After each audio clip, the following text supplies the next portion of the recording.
अज्ञानतिमिरान्धस्य ज्ञानाञ्जनशलाकया चक्षुरुन्मिलितं येन तस्मै श्रीगुरवे नमः। वाञ्छाकल्पतरुभ्यश्च कृपा सिन्धुभ्यैव च पतितानां पावनेभ्यो वैष्णवेभ्यो नमो नमः। नमो महावदान्याय कृष्णप्रेमप्रदायते कृष्णाय कृष्णचैतन्य नाम्ने गौरत्विषे नमः। हे कृष्ण करुणा सिंधो दीनबंधो जगत्पते गोपेश गोपिका कांत राधा कांत नमोस्तुते। चप्त कांचन गौरांगी राधे वृंदावनेश्वरी वृषभानुसुते देवी प्रणमामि हरिप्रिये।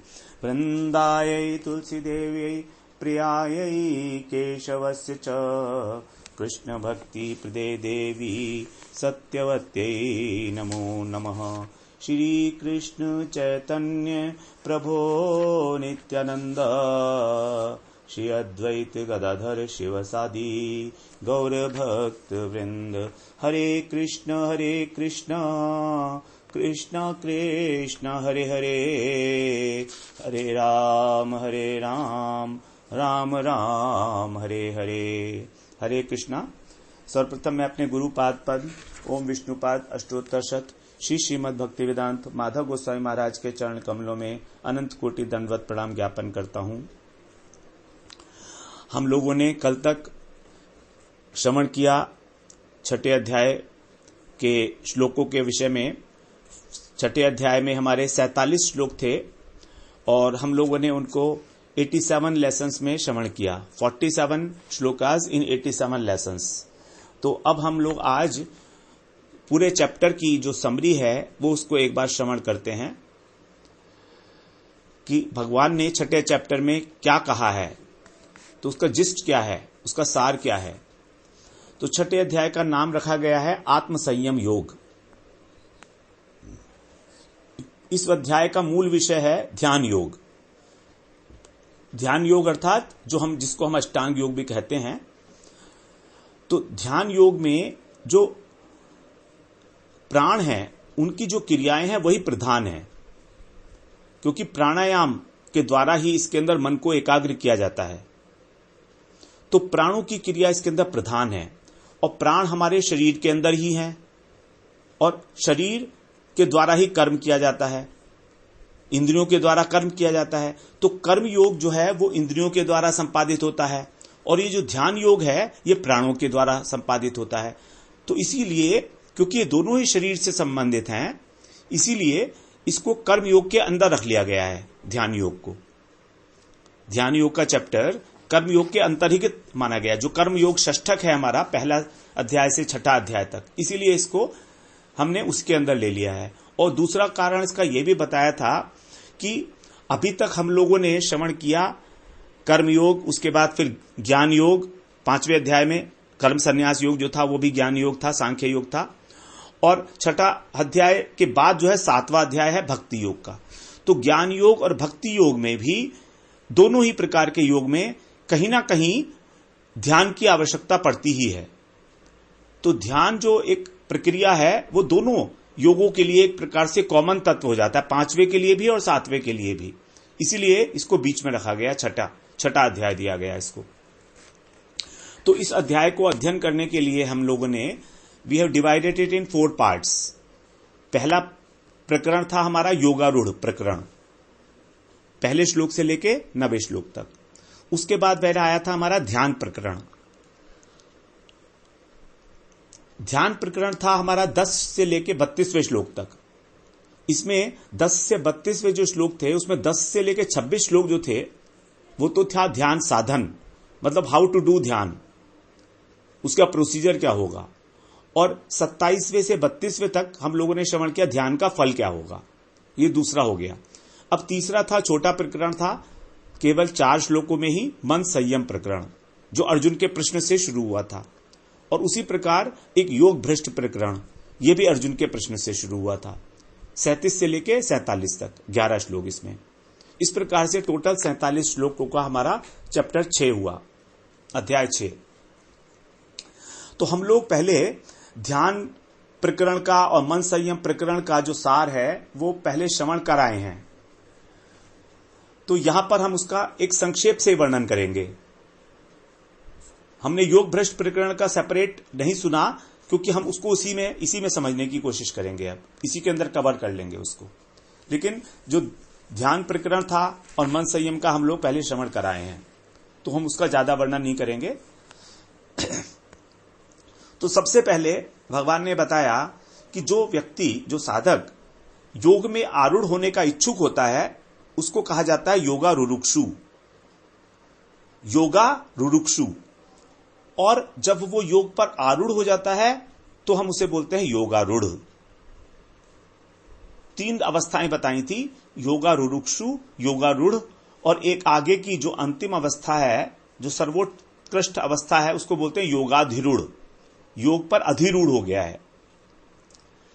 तो जब आरूढ़ होने की इच्छा करता है तब उसे क्या करना चाहिए, तब उसके लिए किस प्रकार का उपाय है, तो इसके लिए बताया भगवान ने तीसरे श्लोक में, कर्म कारणम उच्यते। कर्म कारणम उच्यते। कर्म कारणम उच्यते का मतलब है कि उस व्यक्ति के लिए कर्म ही कारण है, मतलब कर्म योग, कि उसको कर्म योग का ही पालन करना चाहिए। यहां पर कर्म का अर्थ सकाम कर्म या निष्काम कर्म नहीं है। यहां पर कर्म का अर्थ होगा कर्म योग। योगा रुरुक्षुर मुनिर योगम कर्म कारणम उच्यते। तीसरे श्लोक में भगवान ने बताया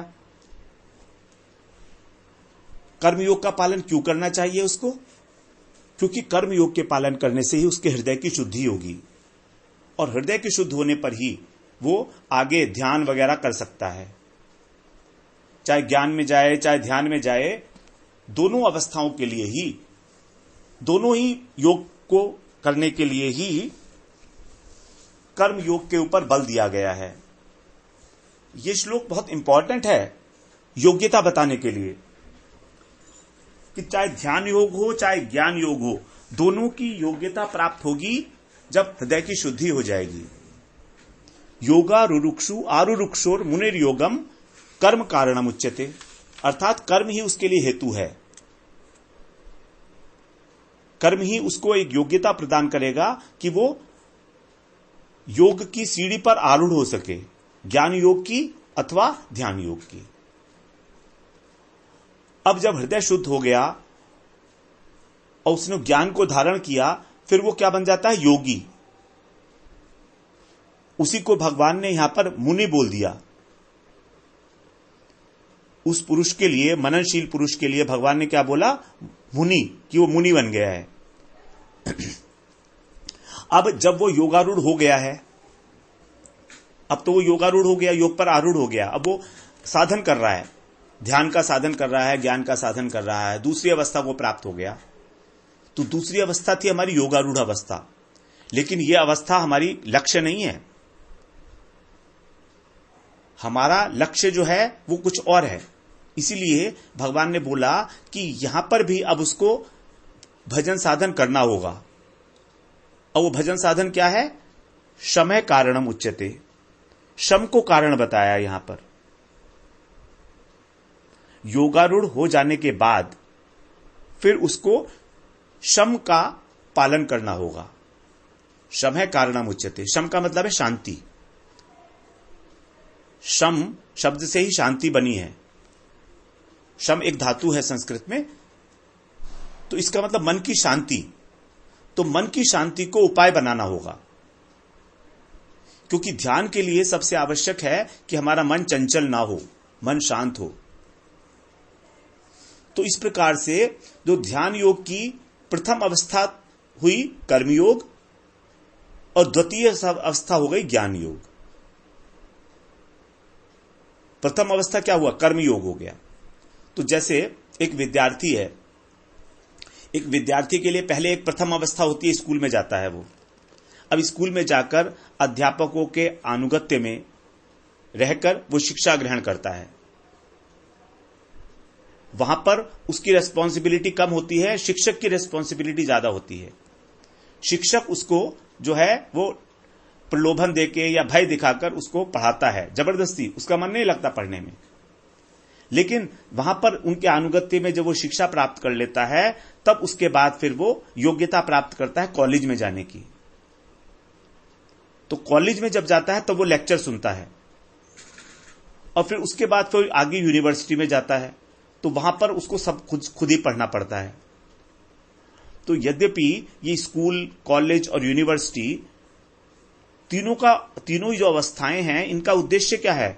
इनका उद्देश्य है विद्वत्ता प्राप्त करना, विद्वान बनना। लेकिन तो भी जब हम इन अवस्थाओं में गुजरते हैं तो क्रिया का भेद होता है तीनों में। विद्यार्थी की क्रिया अलग होती है, जब कॉलेज में जाता है तो उसकी क्रिया अलग तरीके की होती है, अनुगत्य भी अलग होता है, लेवल भी अनुगत्य का अलग होता है। उसी प्रकार यूनिवर्सिटी में होता है। तो स्कूल में वो बच्चा पढ़ता है पिटाई के डर से अथवा प्रलोभन के डर से, फिर थोड़ा बड़ा होने पर उसको कैरियर बनाने की चिंता हो जाती है, तब वो अपने आप पढ़ने लगता है कॉलेज में जाकर।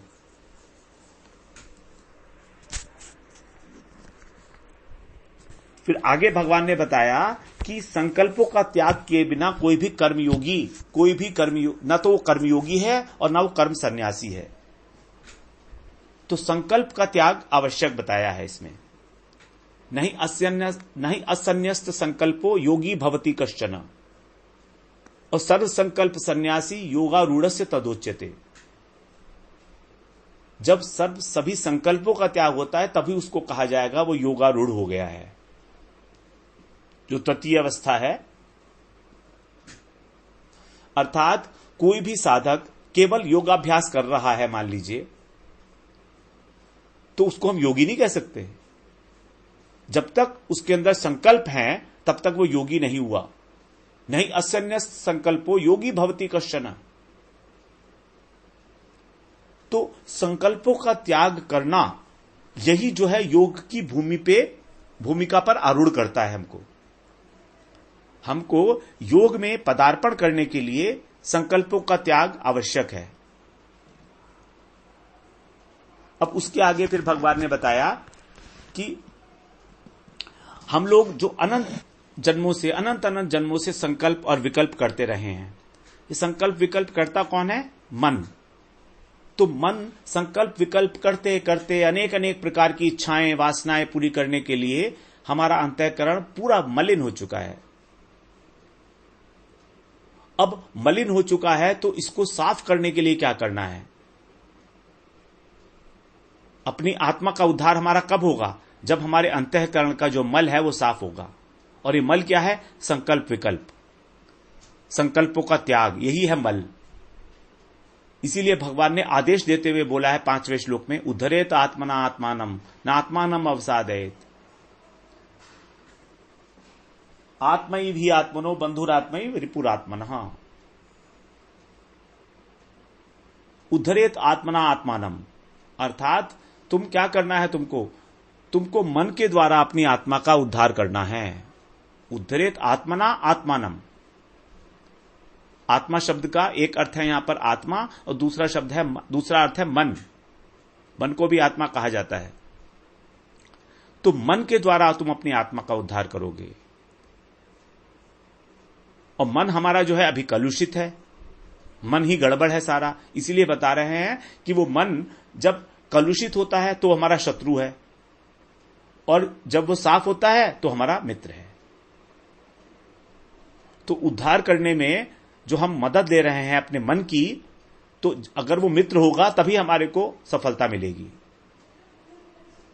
क्योंकि मित्र ही हमारी मदद करता है।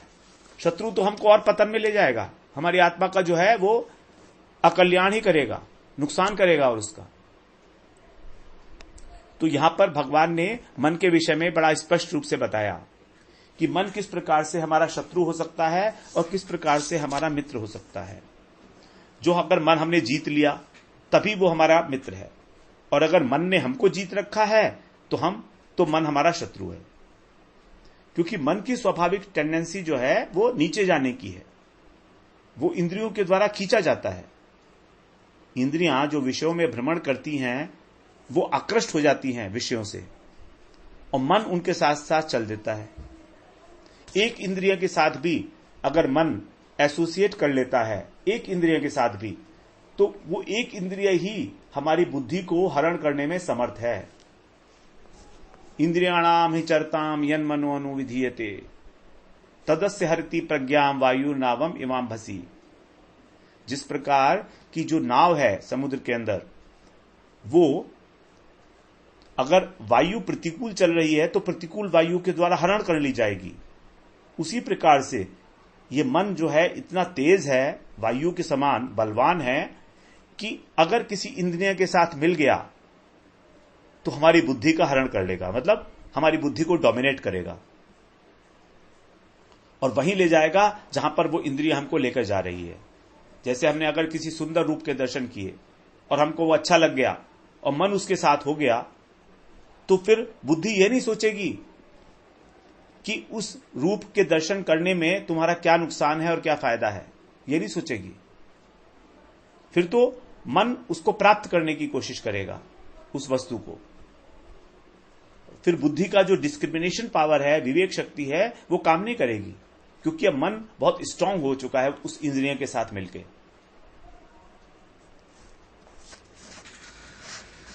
तो इसी प्रकार से मन हमारा शत्रु भी हो सकता है और मित्र भी हो सकता है।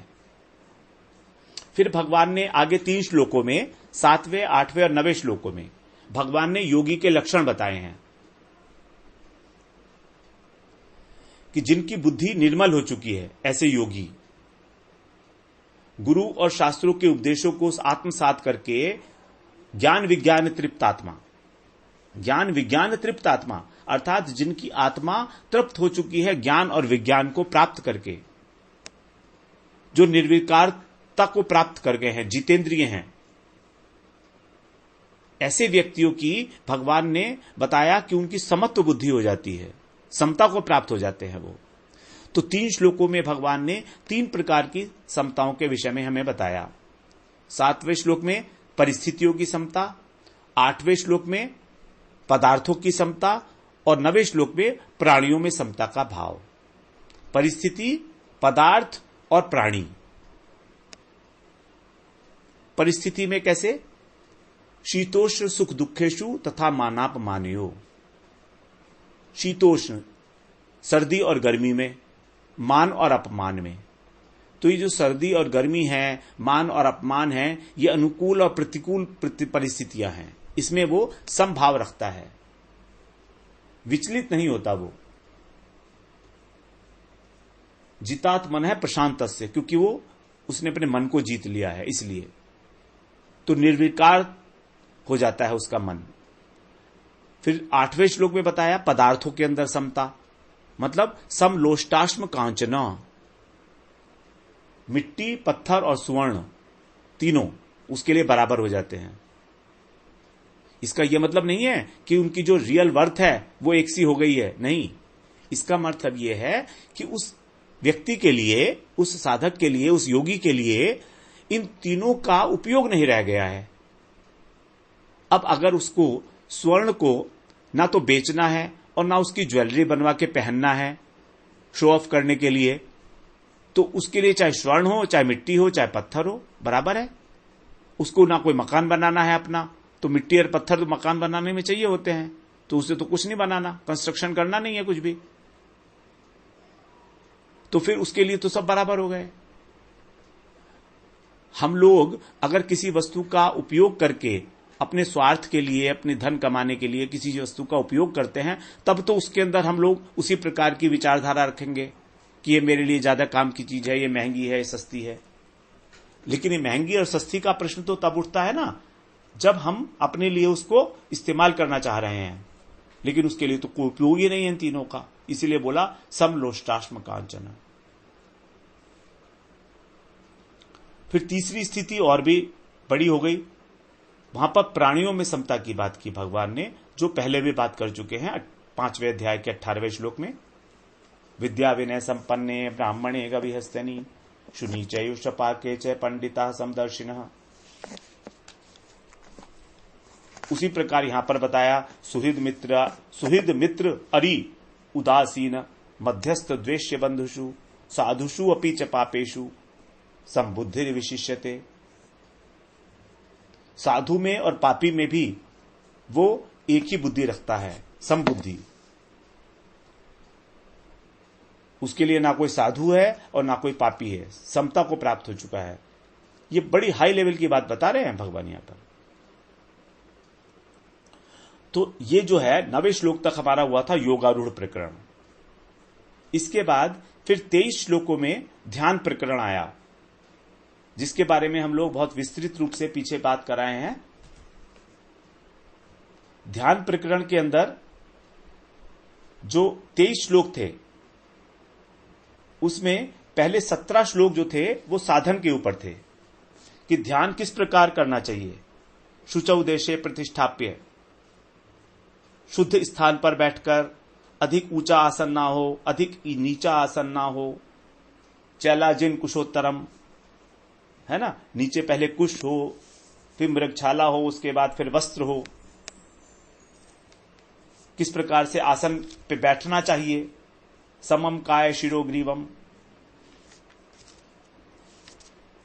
अपनी रीढ़ की हड्डी को बिल्कुल सीधे रखकर मन को एकाग्र करना चाहिए। दिशस्य अन्वयलोकन, इधर उधर गर्दन नहीं घुमानी चाहिए। संप्रेक्ष्य नासिकाग्रम स्वम, अपनी नाक के ऊपर दोनों भौं के बीच में दृष्टि को स्थापित करना चाहिए। बहुत सारी भगवान ने बताई हैं बातें, अपने मन को कैसे एकाग्र किया जाए 17 श्लोकों में बताया भगवान ने। उसके बाद फिर 6 श्लोकों में भगवान ने उसका फल बताया ज्ञान का कि क्या है। तो इसका जो हम लोग सार है वो हम पहले श्रवण कराए हैं। इसमें हम अभी सिर्फ इतना ही बात बता लेते हैं कि हम लोगों ने वहां पर जो सार तत्व डिस्कस किया था उसमें 10 तो बताई थी शरीर से संबंधित विधियां, 10 विधियां थी शरीर से संबंधित, और 6 विधियां बताई थी अंतःकरण से संबंधित नियम, जिससे कि अंतःकरण में इष्ट वस्तु का साक्षात्कार हो, परमात्मा का साक्षात्कार हो सके। और ध्यान का फल क्या बताया था भगवान ने, सभी प्राणियों में भगवान की और भगवान के अंदर सभी प्राणियों को देखना। यो माम पश्यति सर्वत्र सर्वम च मयि पश्यति, जो मुझे सब जगह देखता है और सभी लोगों को मेरे अंदर देखता है, वही है उसका फल। यो माम पश्यति सर्वत्र सर्वम च मयि पश्यति तस्याहं न प्रणश्यामि स च मे न प्रणश्यति। इसके बाद फिर हम लोगों ने श्रवण किए 2 छोटे छोटे प्रकरण। उनका नाम था मन संयम प्रकरण और योग भ्रष्ट प्रकरण। अर्जुन ने 2 प्रकार के प्रश्न पूछे थे कि मन को कैसे संयमित किया जाए, और उसके बाद फिर पूछा कि जो अगर किसी कारणवश वो मन को संयमित नहीं कर पाया, वश में नहीं कर पाया और योग से भ्रष्ट हो गया, बिना सिद्धि को प्राप्त किए, मन को वश में ना करने के कारण, तो उसने जो इतना प्रयास किया है क्या वो बिल्कुल निष्फल हो जाएगा? जैसे बादल, हवा के अंदर जब बादल तैरते हैं तो वो छिन्न भिन्न हो जाते हैं चलते चलते। ये अर्जुन का प्रश्न था कि क्या वो बिल्कुल बेकार हो जाएगा, सब कुछ जो कुछ भी किया धरा है उसका। तो उसके बाद फिर ये 2 प्रकरण थे। उसके बाद फिर जो थे हमारे, भगवान ने बिना पूछे ही अर्जुन को 2 प्रकार के आदेश दिए थे, 46वें और 47वें श्लोक में। कि 46वें श्लोक में भगवान ने बोला आदेश देते हुए कि तुम योगी बन जाओ।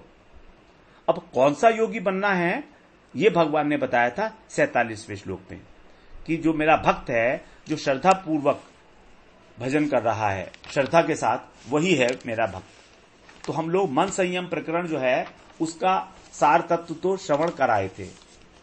अब हम लोग थोड़ा सा योग भ्रष्ट प्रकरण का जो सार है उसको एक बार श्रवण कर लेते हैं। हम लोगों ने अभी अभी जो श्रवण किया है, तो यहां पर हम लोग रिपीट नहीं कर रहे हैं। ना तो हमने ध्यान प्रकरण के बारे में ज्यादा चर्चा की और ना ही मन संयम के बारे में, क्योंकि हम लोग पहले इनको वहां पर एक बार कराए हैं, समरी इसकी सुनाए हैं वहां पर। तो जब अर्जुन को भगवान ने बताया कि अभ्यास और वैराग्य के द्वारा मन को वश में किया जा सकता है, तो उनको यह बात समझ में आ गई। ये बात तो ठीक है, अर्जुन को बात समझ में आ गई, लेकिन उन्होंने ये सोचा कि अगर अभ्यास करूंगा मैं तो बहुत समय लगेगा।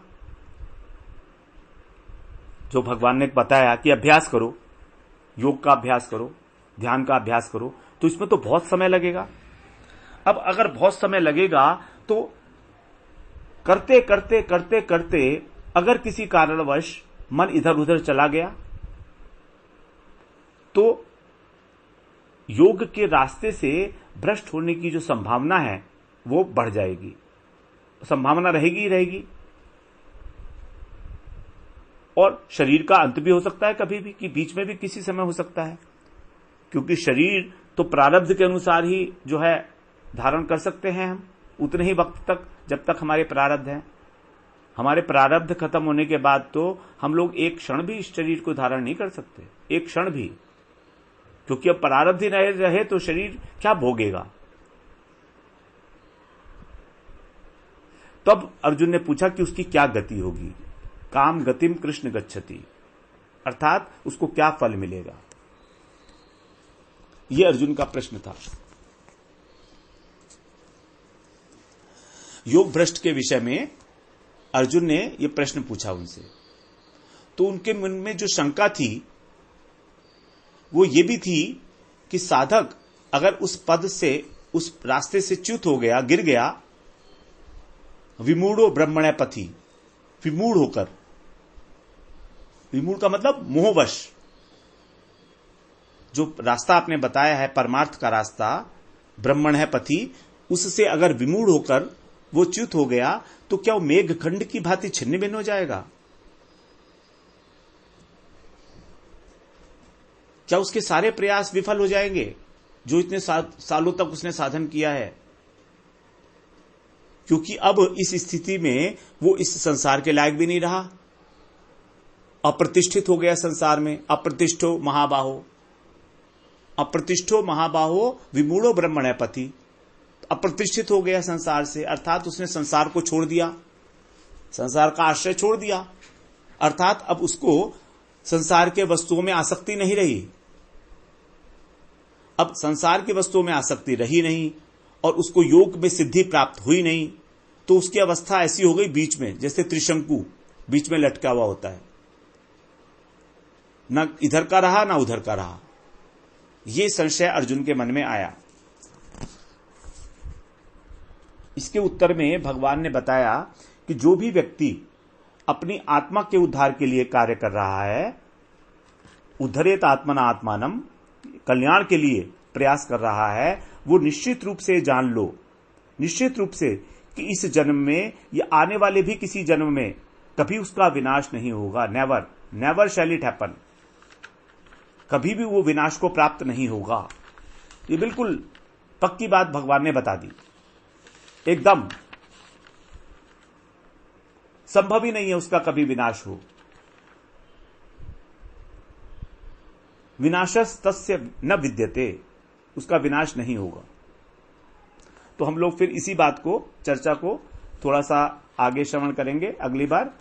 उसके बाद फिर हम लोग अगले षष्ठक में प्रवेश करने वाले हैं। शायद हमारा अगली बार छठे अध्याय का ये अंतिम दिन हो जाएगा, इसका छठे अध्याय के प्रकरण का। वांछा कल्पतरुभ्यश्च कृपा सिंधुभ्य एव च पतितानां पावनेभ्यो वैष्णवेभ्यो नमो नमः।